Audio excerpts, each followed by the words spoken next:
Thank you, Mr. Speaker. This amendment is quite similar to the prior one, but it wouldn't just strip the cash out of the bill. It would not require further security assistance to Ukraine. And I offer this amendment because the Biden administration is sleepwalking our great country into a world war.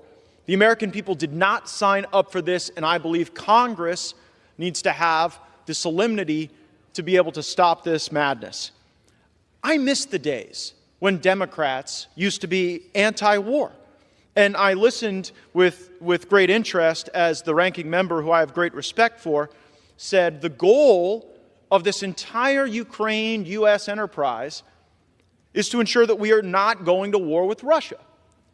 And that is a bit odd to hear after several Democrats have taken to this floor and media outlets to suggest we are at war with Russia.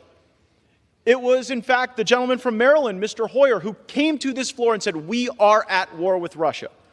It was the gentleman from Massachusetts who just spoke on the prior amendment, who said functionally the same thing.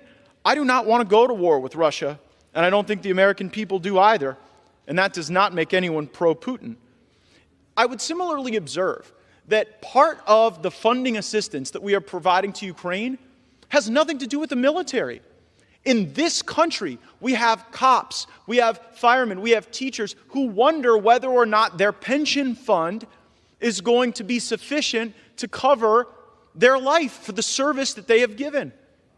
And while that is a question in our country, it's no question in Ukraine, because the American taxpayer is underwriting all of the pensions for every single government official in Ukraine, and we don't do that for the people who put out our fires and protect our streets.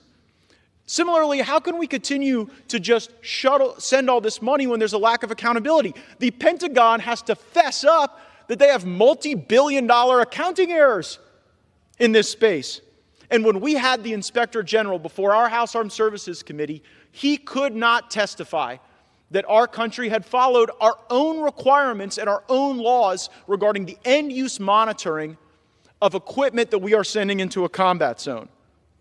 We have unfunded needs in our own military, and I support the NDAA. I'm grateful that we've done a lot of work, but even with this NDAA, in America, there will be hangars that are rusting out. In America, there will be platforms that need upgrades, and they will go wanting, while Ukraine seems to have an unlimited amount of support in this Congress that is unwarranted. 40% of our training aircraft can't even fly in this country because we don't have sufficient parts to be able to get it to them. This war will end anytime those folks in Europe want it to. But they keep buying the Russian gas, and they keep expecting all of us in America to subsidize Europe's defense while they provide some massive social welfare state. I'm not for it, and that's why I would encourage my colleagues to vote for my amendment, and I reserve.